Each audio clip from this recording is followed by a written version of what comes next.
علیکم ورحمۃ اللہ وبرکاتہ۔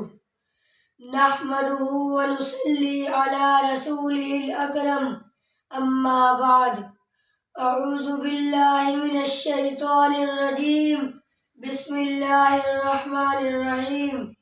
انما یخشی اللہ من عبادہ العلماء، ان اللہ عزیز غفور۔ صدق اللہ العظیم۔ عزیزان گرامی اور اسٹیج پر بیٹھے ہوئے اساتذہ اکرام اور علماء اکرام، بڑے زور و شور کے ساتھ ملک میں یہ آواز گونج رہی ہے اور یہ صدا لگائی جا رہی ہے کہ آزادی ہند کی لڑائی صرف ہندوؤں نے لڑی ہے، لہٰذا ہندوستان ہندو راشٹر ہے۔ اس لیے آج کبھی RSS، بجرنگ دل اور شیو سینا جیسی تنظیمیں مسلمانوں کے خلاف زہر افشائی کرتی نظر آ رہی ہیں اور اپنی بے لگام زبان سے مسلمانوں کو غیر ملکی ثابت کرنا چاہتی ہے، تو کبھی ساکشی مہاراج کی گندی فہم دینی اداروں کو دہشت گردی کا اڈا ثابت کرنے کی ناروا کوشش کرتی ہے۔ میں پوچھنا چاہتا ہوں حکومت سے کہ بتاؤ، جب ہندوستان کی سرزمین پر انگریز کا تسلط ہوا اور جب ہندوستان کی مانگ کا سندور کھرچا جا رہا تھا، خوبصورت عمارتوں کو مسمار کیا جا رہا تھا، عزت و آبرو کو پیروں تلے کچلا اور روندا جا رہا تھا، وہ کون تھا جو اس ملک کی عزت بچانے کے لیے اپنا لہو بہا رہا تھا؟ آج تم ہم سے سند وفا مانگتے ہو اور سورج سے زیادہ روشن تحریک آزادی میں ہمارے کردار کو مشکوک نگاہوں سے دیکھتے ہو تو سنو، ہم ملک کے رکھوالے اور محافظ ہیں۔ احسان فراموش تم ہو کہ تمہیں آزادی کی پرسکون فضائیں ہم نے دی ہیں۔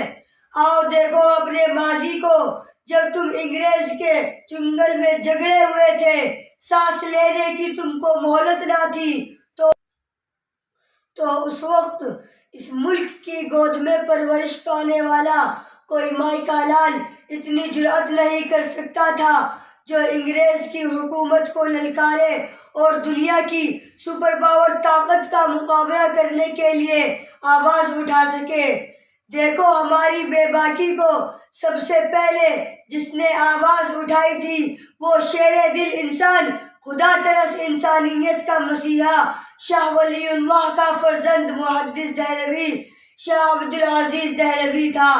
شاہ عبدالعزیز کی آواز کیا تھی؟ وہ آواز یہ تھی کہ انگریز کے خلاف جہاد کیا جائے اور ملک ہندوستان کو آزاد کیا جائے۔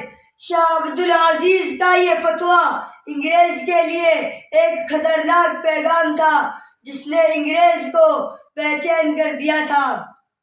اسی آواز کے سہارے علماء ہند اور خاص طور پر علماء دیوبند اپنے سر سے کفن باندھ کر انگریز کی حکومت کو ختم کرنے کے لیے میدان میں نکل پڑے۔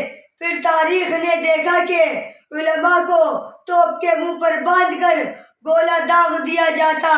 رب کعبہ کی قسم، علماء کرام کے گوشت کے لوتھڑے اڑ گئے اور فضائے آسمانی خون سے رنگین ہو گئی۔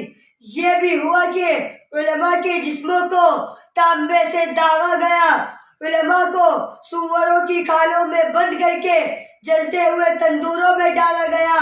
لمحات تاریخ نے یہ بھی دیکھا کہ علماء کو ہاتھیوں پر کھڑا کر کے درختوں سے باندھ کر ہاتھیوں کو چلا دیا گیا۔ لاہور کی شاہی مسجد کے صحن میں انگریز نے پھانسی کا پھندا بنایا تھا۔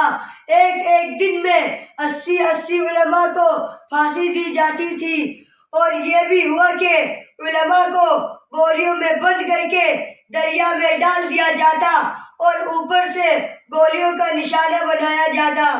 علماء کو دہکتے ہوئے انگاروں میں ڈالا گیا اور ان کو بھون دیا گیا اور یوں کہا گیا کہ مولویوں، تم صرف ایک بار یوں کہہ دو کہ ہم 1857 کی جنگ آزادی میں شریک نہیں تھے، ابھی چھوڑ دیا جائے گا۔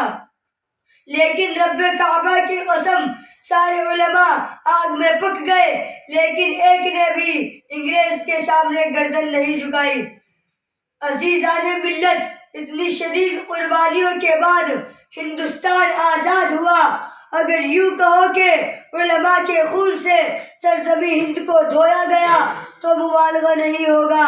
کہیں سید احمد شہید بریلوی اپنے خون کا نذرانہ پیش کرتے دکھائی دیں گے، تو کسی محاذ پر شاہ اسماعیل شہید اپنے خون سے بالا کوٹ کے پہاڑوں کو رنگین کرتے دکھائی دیں گے۔ کہیں حاجی امداد اللہ مہاجر مکی اور حافظ ضامن شہید سرخیل ہوتے دکھائی دیں گے، تو کہیں ارادت مندان باصفا حضرت نانوتوی اور حضرت گنگوہی کی جنگی سرکردگی ملے گی۔ کہیں شیخ الہند اور شیخ الاسلام شمشیر برہنہ کی طرح نظر آئیں گے۔ یاد رکھو، یہ وہی شیخ الہند ہے جس کے بارے میں انگریزوں کا کمانڈر کہا کرتا تھا کہ اگر شیخ الہند رحمت اللہ علیہ کو جلا کر راکھ کر دیا جائے تو اس کی راکھ میں سے بھی انگریزوں کی بو آئے گی۔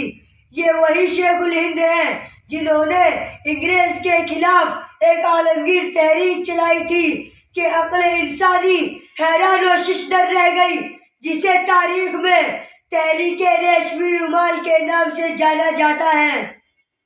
الغرض مختصر یہ کہ اگر جنگ آزادی میں علماء اکرام حصہ نہ لیتے تو یہ ہندوستان کبھی بھی آزاد نہ ہوتا۔ لیکن میرے دوستو، بڑے ہی افسوس کے ساتھ کہنا پڑ رہا ہے کہ کل ہمارے اسلاف نے اپنا خون پسینے کی طرح بہا کر آزادی جیسی نعمت حاصل کی تھی، لیکن آج ہمارے ساتھ کیا ظلم و ستم ہو رہا ہے وہ روز روشن کی طرح عیاں ہے۔ لہٰذا میں پوچھنا چاہتا ہوں ان تعصب پرستوں سے، ان فرقہ پرستوں سے، ان عقل کے اندھوں سے، ان آزادی کا نام لینے والوں سے، کیا آزادی اسی کا نام ہے جو چاہے مدارس پر حملہ کرے، جو چاہے مدارس پر پابندی لگائے، جو چاہے قرآن میں تحریف کا مطالبہ کرے؟ کیا آزادی اسی کا نام ہے کہ ہمیں دہشت گرد قرار دیا جائے؟ تو یاد رکھیے کہ ایسی آزادی پر ہم کل بھی لعنت بھیجتے تھے، آج بھی لعنت بھیجتے ہیں، کیونکہ ہمیں آزادی چاہیے، رب کے نظام کی آزادی، نبی کے دستور کی آزادی، صحابہ کے نظام کی آزادی۔ اپنے اجداد کو کبھی بدنام نہ ہونے دیں گے، اپنے اجداد کو کبھی بدنام نہ ہونے دیں گے، یہ حویلی کبھی نیلام نہ ہونے دیں گے۔ دیکھنا ہے تو دیکھ حکومت دے کر، دیکھنا ہے تو دیکھ حکومت دے کر، کسی شہر میں کوحرام نہ ہونے دیں گے۔ وما علینا الا البلاغ۔ السلام علیکم ورحمۃ اللہ وبرکاتہ۔